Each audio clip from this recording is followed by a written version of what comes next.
lombalgia pode ser definida como uma dor localizada na região lombar que fica entre a última costela e o início do glúteo.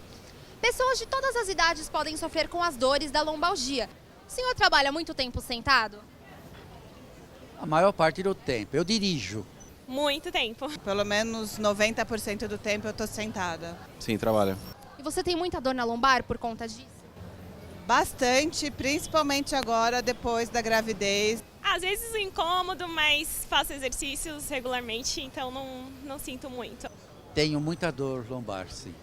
Tenho bastante. Tenho porque eu tenho uma lesão na lombar já na L4. Dores lombares é o tema que o pastor Denis Munhoz vai abordar no programa Ponto de Equilíbrio de hoje. Não perca! Carlos Alberto Kopke é formado pela Faculdade de Medicina de Campos dos Goytacazes, no Rio de Janeiro. É especialista em cirurgia de mão, medicina chinesa e traumatologia do Centro de Qualidade de Vida, em São Paulo. Muito boa noite, meu amigo, minha amiga. O nosso encontro de final de noite, programa Ponto de Equilíbrio. Acesse nosso site, nosso Facebook, encaminhe sua pergunta, sua opinião. O programa é sempre feito pensando em você. E nessa noite é com imenso prazer que nós recebemos o Dr. Carlos Kopke. Ele é médico ortopedista. Doutor, muito obrigado por ter aceito o nosso convite. Prazer receber o senhor aqui. Obrigado a oportunidade, obrigado ao programa e boa noite a todos. Doutor, vamos falar um pouquinho, parece que vem como uma onda, né? De uma hora para outra todo mundo falando, mas poxa, eu estou com dor nas costas, eu estou com dor no ombro, eu sinto dor quando eu me sento ou levanto, às vezes na posição de dormir.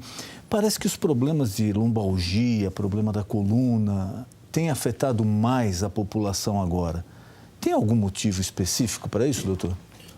A lombalgia é o mal do século, praticamente.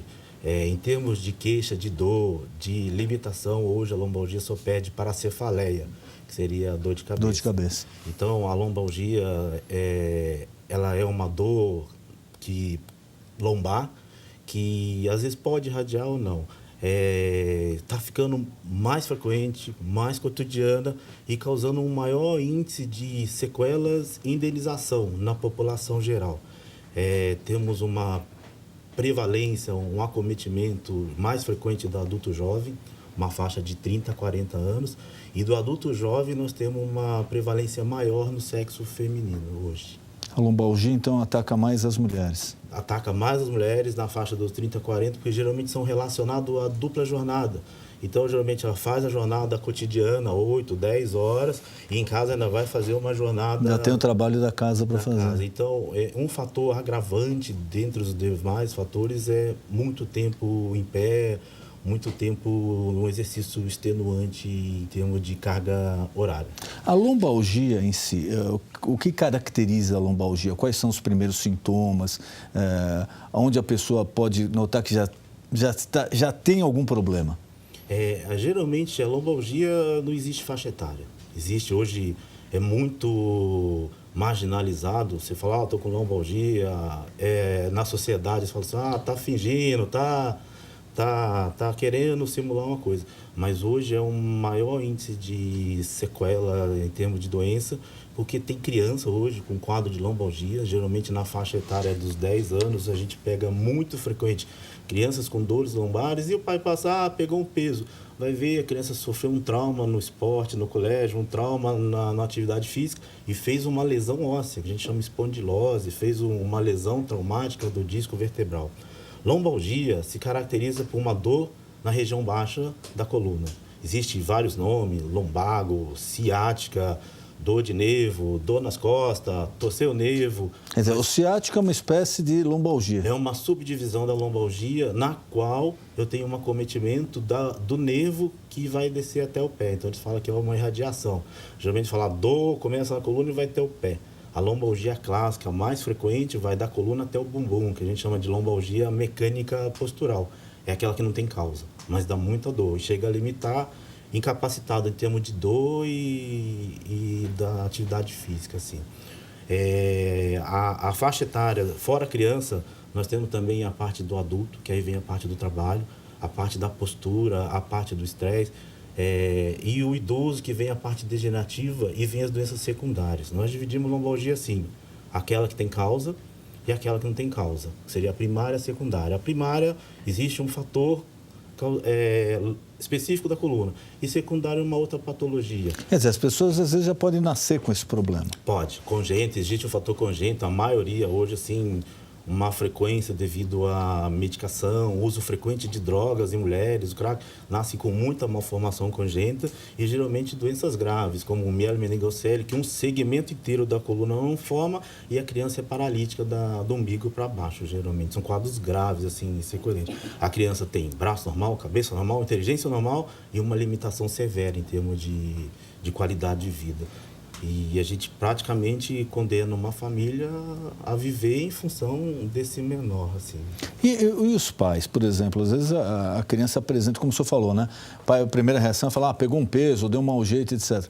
Mas qual é o cuidado que o pai tem que observar, ou quais os sintomas que o pai tem que estar atento, principalmente com a criança, para saber se ela já não tem uma predisposição a isso ou está com algum problema que, se tratando antes, lógico que ficaria mais fácil de resolver? Geralmente, a sintomatologia, a queixa da criança é o que chama a atenção. Reclamou um dia, passou uma pomadinha, fez um calor, melhorou, tudo bem. Reclamou um dia, reclamou a segunda semana, reclamou. A terceira semana nós caracterizamos como uma patologia. Existe algo que deve ser investigado. A criança hoje é muito comum, skatista, ginástica olímpica, que eles vão fazer uma atividade vigorosa, que ela não tenha um preparo muscular, ósseo adequado para aquela situação, e numa ânsia de formar um atleta que não dá estrutura para esse atleta, eu faço uma lesão na criança. Então é muito comum a criança entra numa ginástica aos 6 anos e sai com 15 anos com uma lesão física importante. E para o adulto, principalmente, se fala muito do sedentarismo, né? Que um dos problemas hoje do homem moderno é o sedentarismo, é trabalhar sentado, e muitas vezes a gente se sente errado. Eu sei aí, porque já tive problemas na coluna e o médico me orientou também, não, tem que sentar desse jeito, não pode fazer isso ou aquilo. É lógico que não dá para a gente evitar. Você trabalha muito tempo sentado, tem muitos profissionais que trabalham sentado. Qual a dica que o senhor dá ali para manter a coluna numa posição um pouco melhor para se evitar esse problema? O sedentarismo é um dos fatores de risco. Então, olha, eu fico muito tempo sentado, mas não só isso. O ambiente de trabalho, o estresse, a tensão muscular, o calor, que o cara já procura incomodar, muda a posição, ficar muito tempo em pé também. Então, dentro do fator, o sedentarismo ele vem mais como um período prolongado e você fica numa situação que você não tem uma força muscular, se aumenta a contratura, vai ficando fatigado e projeta o corpo mais para frente. No que você projeta... Aquele ato de se encurvar, sim, né? Ele põe o mouse, ele vai chegando para frente, ele quer ver o monitor, ele pega outra coisa, então ele faz o que a gente chama uma hiperflexão e eu projeto a postura, que deveria ser uma postura mais retificada, ele joga o corpo mais para frente e joga uma pressão maior no disco. Então, nós temos hoje, assim, na coluna, as vértebras, que são os ossos que protegem, e dentro dela temos a medula, que é o condutor. A informação vai do cérebro até o pé. No meio nós temos a medula, que protege o mecanismo de informação, e algumas coisas podem lesar isso. E o que lesa mais comumente é o disco. Então, joga o corpo para frente, projeta o osso para frente, a vértebra para frente. Pressiona o disco. E joga o disco para trás. Aí eu vou ter uma lesão dele na lateral, que a gente fala uma hérnia foraminal. Eu vou ter ele no meio, que a gente fala uma hérnia central. Eu posso fazer um movimento exacerbado tão violento que eu posso jogar parte do disco dentro da medula. Então, às vezes a pessoa está numa tensão, vira e fala, eu travei. Porque ele já estava numa tensão... a famosa travada. Olha, fui levantar, travei. Sai pelo SAMU, liga para o SAMU porque ele não consegue andar. Na verdade, ele fez um quadro neurológico agudo, súbito. Ele fez um esforço tão exacerbado que ele projetou uma coisa que deveria defender o disco dentro do nervo que deveria ser protegido. A posição, lógico, correta, existem pequenas variações, mas normalmente a posição correta de sentar seria essa, com as costas retas e com o pé apoiado no chão. Evitaria de você jogar o corpo para frente, incomodaria a articulação do quadril e você obrigaria já a retificar. Porque o normal é, lógico, depois de algum tempo de trabalho, fatigando, você vai se inclinando, você vai pegando uma posição já... de cansaço, né? De cansaço, viciosa. Por isso que eles recomendam, a cada 1h30, levanta, dá uma volta, faz o exercício. Tem gente que faz até o crossfit, faz uma atividade no próprio ambiente de trabalho. E muitas vem o pessoal da ergometria laboral e fala, levanta, vamos andar, vamos todo mundo correr, vamos todo mundo dançar, agora senta todo mundo. Que aí você rotina aquela equipe a não ficar muito tempo estagnado, que a gente diria assim, na medicina chinesa. Ficar muito parado com uma energia comprometida. E a história de, às vezes, a pessoa fala, eu fui levantar um peso, senti uma dor, aí eu fui no médico, ele me falou que era o ciático, falou que era um problema na coluna. Quando a pessoa vai levantar um peso, existe um procedimento mais correto? É melhor se levantar inclinando, dobrando o joelho, para se levantar o peso? Qual é a melhor forma? A melhor forma é assim, primeiro ver a massa que vai levantar. Às vezes o pessoal, eu estou fazendo um exercício exacerbado, vou levantar porque eu estou com a minha cinta de proteção. Ele mesmo, de tanto esforço mecânico, superando a capacidade do corpo dele, faz uma lesão aguda. Um peso normal, adequado, o paciente vai levantar que está acostumado, ele vai coluna reta, dobrar o joelho, dobrar o quadril e levantar tudo junto com a perna. O que faz é geralmente o contrário. Ele quer levantar correndo, ele projeta a coluna para frente, pega o peso, joga uma carga axial na coluna, então ele joga força na coluna e ele aumenta o índice de lesão. É comum mesmo, vai pegar um peso e falar assim, nossa, travei. Ele sai assim, porque qualquer mexidinha ele vai ter dor. A gente fala que é uma postura antálgica. Ele se defende de uma lesão que ele fez por uma precipitação. E o nervo ciático, que hoje em dia também muitas pessoas reclamam, né? Como o senhor falou, a dor começa aqui nas costas, reflete até, passa pela perna, vai lá no calcanhar, no dedão do pé e etc. E às vezes demora muito tempo, às vezes demora 1 dia, 2 dias, 5 dias, 1 semana para passar. O que o senhor recomenda para esses casos agudos? O nervo ciático hoje corresponde a 1/3 da invalidez trabalhista no mercado. 1/3 da invalidez? 1/3 da invalidez do profissional corresponde a comprometimento ciático. O que é a dor ciática? Ele tem uma lesão no disco, o disco que deveria proteger o nervo em algum momento, o próprio disco aperta o nervo e ele vai ter um sintoma de dor no dedo do pé, no bumbum, na coxa, que o disco está sendo comprometido. Então, aí com isso, no primeiro momento eu tenho a dor, aí eu apertei o nervo, então você aperta o nervo e fala, está doendo, ele para. Como aquilo não vai regredir, aquilo nós vamos ter a lesão do nervo. Se o nervo não comanda, o estímulo sai do cérebro e tem que chegar até o pé, não chega, ele parou em algum lugar. Naquele lugar ele aumenta a força e começa a ter dor. E daí para baixo, onde aquele nervo deveria mandar, no pé, na coxa, ele começa a ter atrofia. Então a dor ciática, se não for tratado, vai virar uma compressão radicular e eu vou ter uma sequela do membro. Atrofia da perna, claudicação, ele vai mancar para andar, ele vai perder a força para andar, eu vou comprometer a função dele. E a partir de um certo tempo, nós denominamos que chama dor crônica. O cérebro aprendeu tanto que tem dor hoje, tem dor amanhã, tem dor depois, tem dor todo dia, ele vai ter dor tantos dias que a dor é igual o dedo. Ele não precisa mais pensar para mexer. A dor também não. O cérebro somatizou a dor e aquela dor a gente fala com a dor de causalgia. É inerente a ele pro resto da vida. Nós temos que fazer vários tratamentos para fazer o cérebro esquecer aquilo que virou normal. E qual o caminho para se tratar? A pessoa notou, passou 1 semana, está com dor, qual o melhor caminho? Primeira fase é repouso. Segundo, descobrir se o mecanismo da dor dele existe uma causa ou não uma causa. Se não existe causa, analgesia, repouso, fazer medicamentos, uma leva de medicamentos e fazer alongamento depois, corrigir a postura numa fase final e basicamente o tratamento final é ganhar força de forma adequada.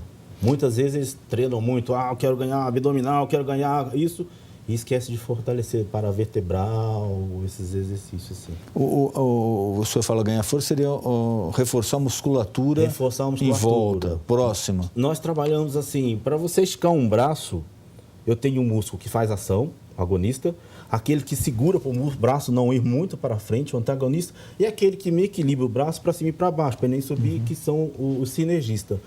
O cara num treino de academia, eu quero ganhar tórax, peitoral. Ele começa a ficar em flexão, porque ele começa a ganhar muito peitoral, muito abdominal e vai perdendo paravertebral. Então ele começa a ter uma musculatura anterior maior que a posterior. O agonista dele sobrepõe o antagonista e nós temos que andar equilibrado. E com isso ele faz a lesão. Então, que assim, se o cara quer ganhar peitoral, ele tem que fortalecer romboide, paravertebral. Às vezes o cara ganha só as costas e não ganha abdominal, então ele faz uma lesão inversa. Então, ele fala que assim, nós temos que viver em equilíbrio, em homeostase. Se você vai ganhar muita massa de um grupo, você tem que compensar o outro grupo. E a terceira idade, o idoso, que cada vez está se vivendo mais, não só no Brasil, mas é um fenômeno mundial, né? Então, hoje, os idosos começam a apresentar problemas que até então, até 20, 30, 40 anos atrás, não se tinha muito conhecimento, porque não chegava aquela fase da vida. Nessa parte da tratamento de lombalgia, da coluna, de hérnias, etc., o idoso, lógico, ele já fica mais fragilizado em função da idade. Correto. Mas tem alguma outra coisa que o idoso pode fazer para prevenção? Sim. O idoso é o que geralmente tem uma maior gama de patologias secundárias. Então, ele ficou uma idade avançada, fuma, não faz exercício, uma postura errada. A primeira causa é a osteopenia. Então, ele tem osteopenia, osso fraco, aí ele tem osteoporose. Osteopenia, desculpe, osteopenia seria o osso fraco, o início do osso fraco. Então, eu tenho a fase do osso normal, o osso que começou fraco, que é a osteopenia, e o osso que está fraco mesmo, que é a osteoporose.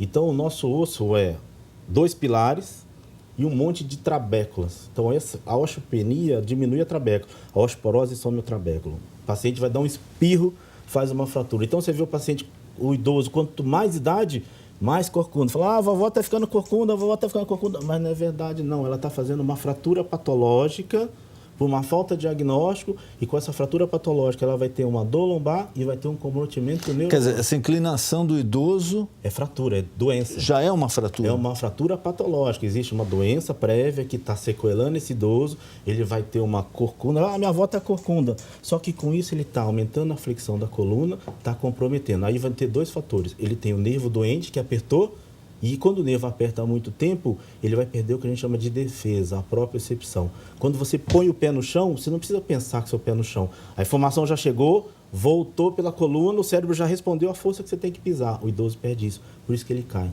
Encosta no tapete e cai. Por quê?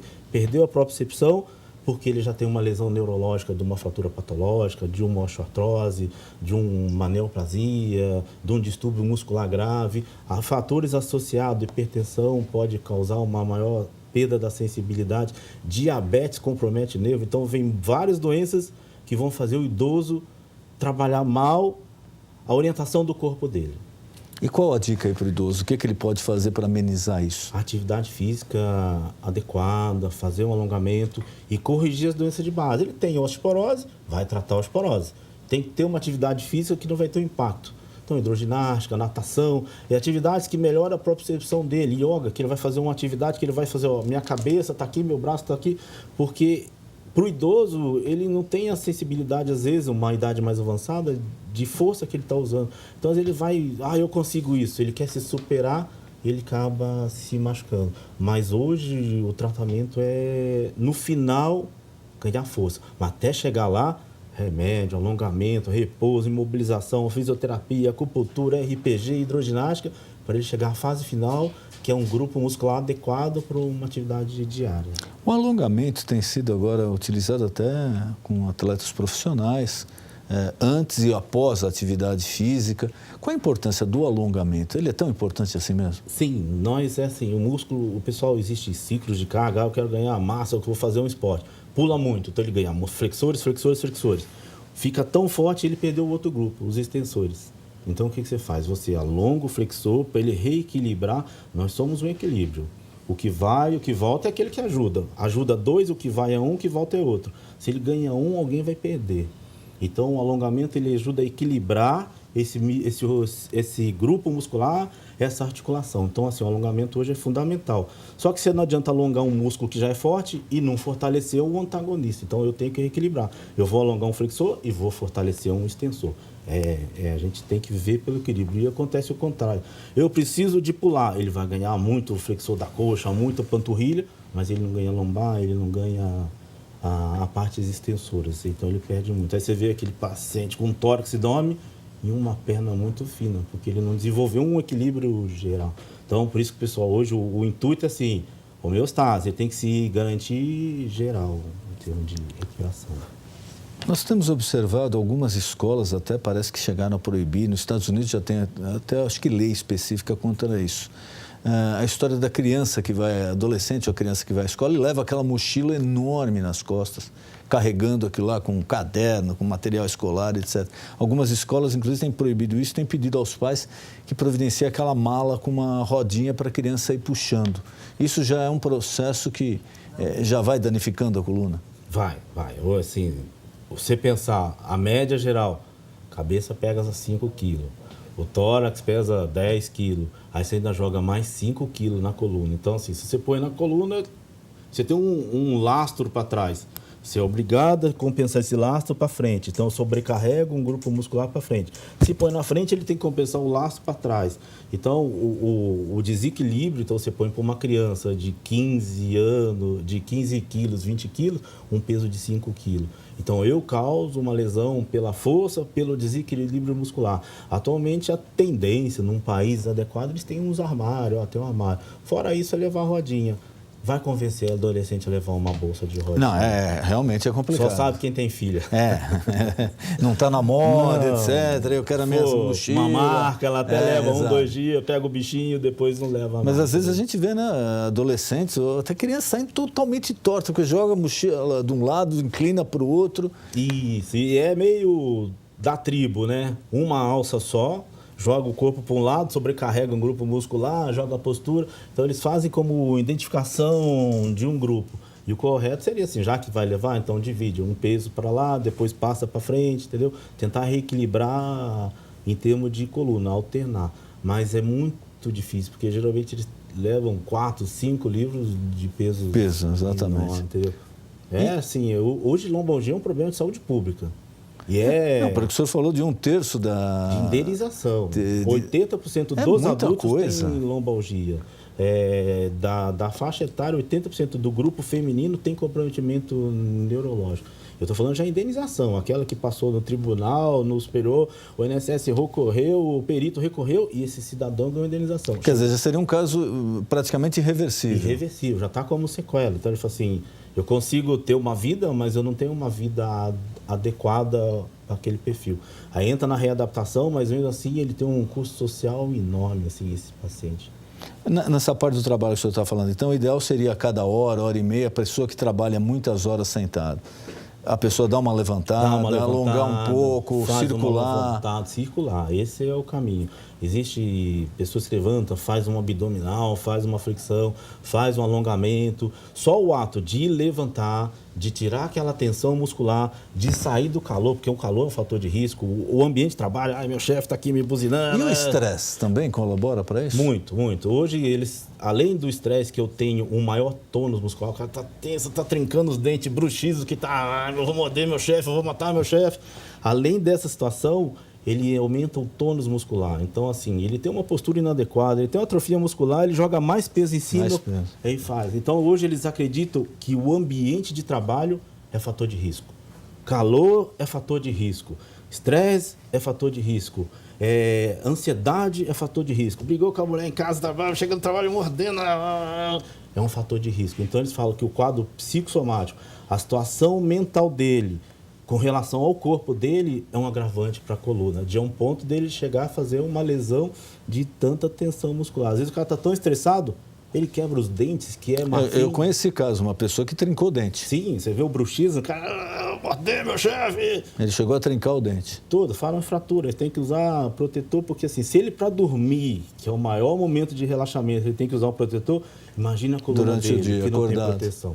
E só falando um detalhe importante, e para dormir, tem uma posição correta para dormir? Tem. O que eles preconizam é a posição que Deus manda, né? Fetal. Deitado de lado, dobradinho, flexão. Tem alguns que têm muita dor, eles têm que abraçar o travesseiro, ou aqueles que gostam de dormir de barriga para cima, põe o travesseiro na perna, que eu vou fletir o quadril, eu retifico a coluna e relaxo a coluna. Então, quando você dobra o joelho, eu retifico a coluna, eu faço um relaxamento da musculatura. Então, mas o ideal seria dormir de lado. Correto. Mas é hábito, né? O pessoal dorme de lado, abraça o travesseiro e aí vai o festival de machucado. A pior opção é sempre dormir de bruço. Do bruço. Que aí ele faz duas coisas. Além de deitar, joga o tórax sobre isso, aumenta a cifose torácica, então joga o tórax para frente, abraça o travesseiro, aí ele vai ter uma lesão do ombro, fala, quase que eu dou no ombro, comprime o punho, faz uma lesão do punho, então ele vai ter uma lesão do nervo mediano, túnel do carpo, uma lesão do manguito rodador, uma lesão do ombro e, além da postura, uma artrose degenerativa da coluna lombar. Mas é o melhor mesmo é dormir de lado. Aí dá o meu cartão para ele. Porque... Doutor, nosso tempo está encerrando. Eu queria agradecer muito a presença do senhor aqui. E queria colocar à sua disposição algum tema que eu não perguntei, algum recado que o senhor queira passar para o nosso telespectador, por favor. Eu acho que assim, dor lombar, tá com dor, vai no ortopedista. Às vezes o pessoal, eu tô com uma dor, vou no massagista, vou no fisioterapeuta. Vai no teu médico, faz o diagnóstico, descobre o que tem, daí você vai partir para o fisioterapeuta, para o alongamento. Então, assim, não negligencia, porque distúrbio osteomuscular é a principal sequela hoje em termos de indenização trabalhista de criança. Temos criança de 10 anos com hérnia de disco, tem idosos com fraturas crônicas, neoplasia, câncer, que passa despercebido. O paciente chega no consultório, estou com uma dor lombar, vai ver tem um aneurisma de aorta, que tem uma síndrome de Marfan, passa despercebido. Então, assim, o leque de doença é imenso. Então, eu recomendo assim, tem dor, procure seu médico, vá no ortopedista. Nós temos um tratamento, um grupo de dor específico, que é no Centro de Qualidade de Vida, que é na Rua Santa Cruz, 245. O telefone é 5081-5984. Tem uma equipe preparada para atender, diagnosticar, tratar e corrigir o problema. O final de tudo isso é força muscular, mas para chegar lá, você demora 2, 3 anos para você chegar a uma parte de reforço muscular. Doutor, muito obrigado. Obrigado. Foi um prazer receber o senhor aqui. Igualmente, obrigado. O nosso encontro de final de noite, programa Ponto de Equilíbrio. Boa noite.